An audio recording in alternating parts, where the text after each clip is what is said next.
Buen día, mi querida Patti. Pues el día de hoy vamos a hablar nada menos que del arquitecto emblemático de México. Ningún otro arquitecto tuvo la suerte de hacer obras emblemáticas como el arquitecto Pedro Ramírez Vázquez. Y en esta ocasión, él nos va a hablar de una obra, su primera obra que hizo en el extranjero. Pedro Ramírez Vázquez no solamente fue un gran arquitecto, sino sobre todo el organizador de los Juegos Olímpicos 19 en la Ciudad de México. Fue una olimpiada importantísima porque México retoma la tradición cultural de las olimpiadas griegas y en todas las otras 18 olimpiadas eran solamente deportivas, pero México impone un nuevo estilo. La olimpiada tiene que presentar la cultura de cada pueblo que viene a estas exhibiciones atléticas en cada país. Y esa cosa fue algo sumamente importante porque lo proyecta al mundo y posteriormente hace el Museo Olímpico de Lausanne. Y vamos a ver, es muy gracioso, la diferencia entre la arquitectura o la manera de hacer arquitectura en México y la manera en que se hace en un país como Suiza, tan avanzado, pero tan complicado para construir.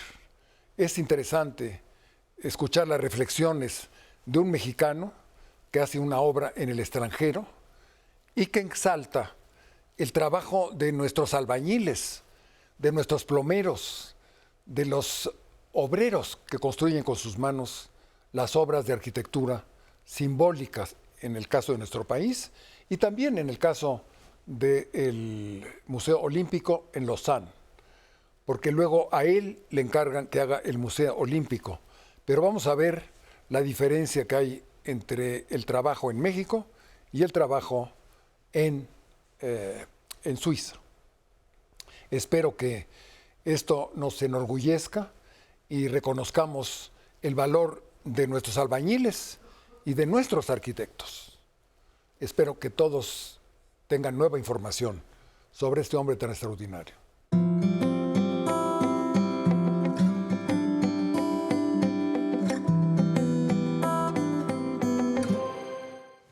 Arquitecto Ramírez Vázquez, muchas gracias por que nos haya permitido platicar en esta ocasión. Vamos a empezar por lo que sigue haciendo usted ahora, por su plenitud creadora. ¿Cuáles son sus últimas, las actividades actuales y sus últimas actividades? Y luego vamos hacia atrás. La última, hace unas semanas, se inauguró en Suiza, en la ciudad de Lausanne, el Museo Olímpico. Es un museo que pues, tiene muchas particularidades que lo hacen muy especial, muy especial. Primero, en Europa no es frecuente que se construyan edificios para museo.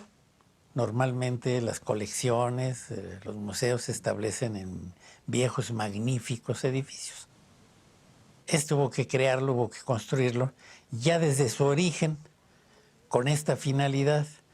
Entonces, creo que por eso se pudo lograr que hubiera una gran afinidad entre su entorno, el edificio y su contenido, porque todo se concibió simultáneamente.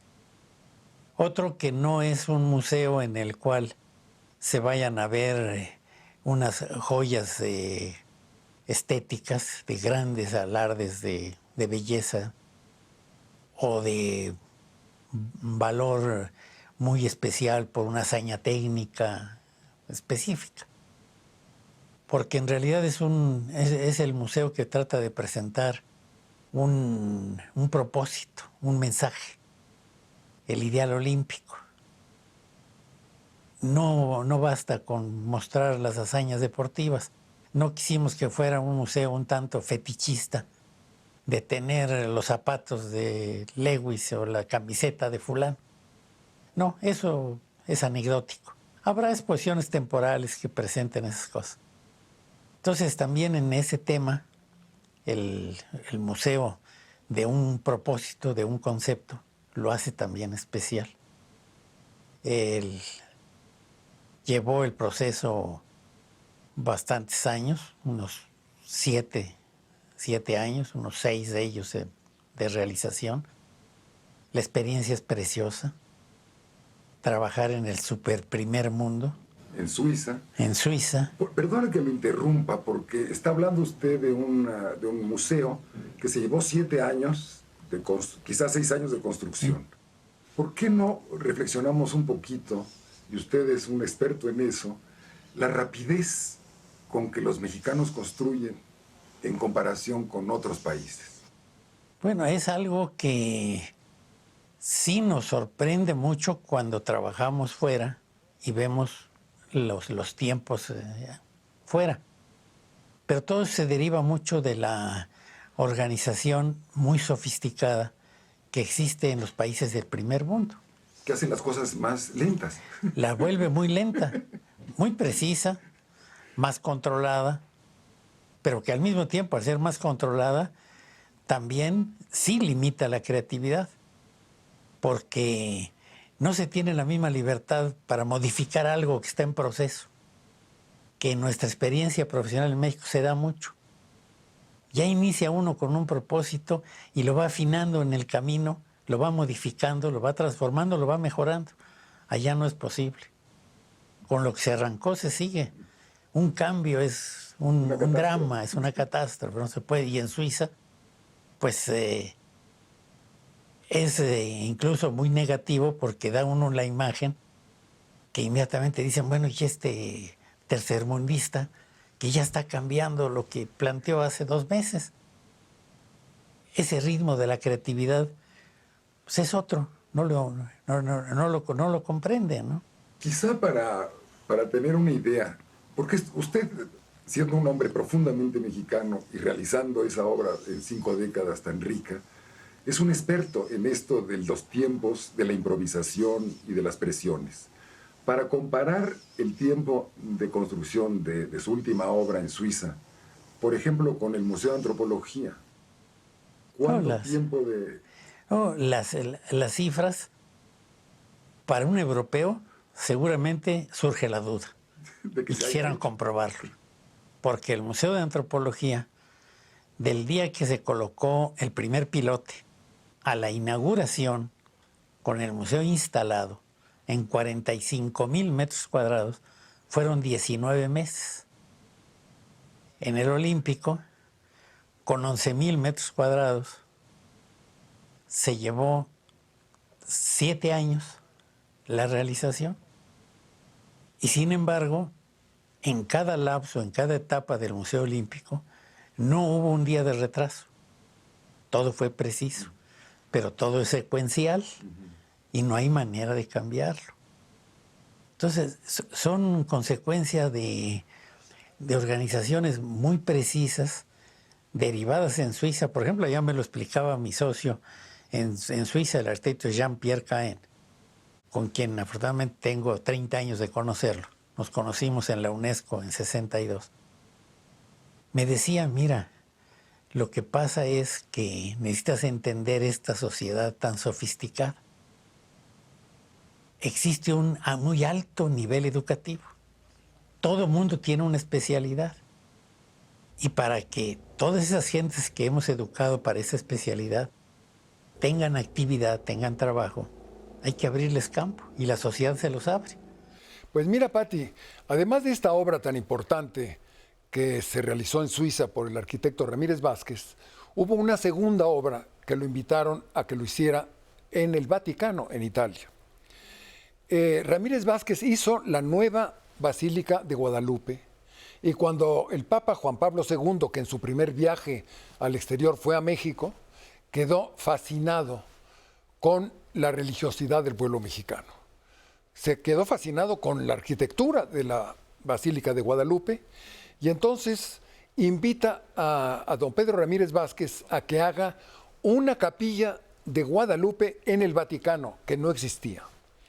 Y decide, esto es importantísimo, que va a ser la capilla de la Virgen de Guadalupe la que esté más cercana a la tumba más importante que está en el Vaticano, que es la tumba de San Pedro.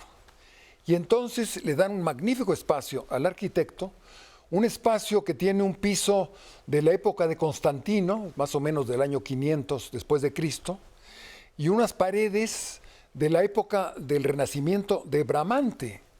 Y entonces ahí, en una cosa desde el punto de vista histórico importantísimo, el arquitecto tiene que realizar la obra de una capilla para la Virgen de Guadalupe, evidentemente con la imagen de la Virgen, que es lo más importante en este caso, y sobre todo con algunos elementos de México.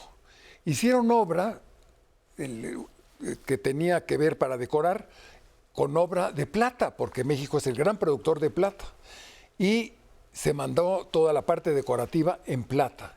Pero el encargado de la parte arquitectónica de obras le pareció que no podía haber plata con ese lujo en la capilla y obligó al arquitecto a que se le pusiera una pátina como si fuera de bronce. Y humildemente el arquitecto acepta y en vez de la plata maravillosa la opacaron para que fuera de bronce y hubiera un acto de humildad y no de expresión de riqueza del pueblo mexicano.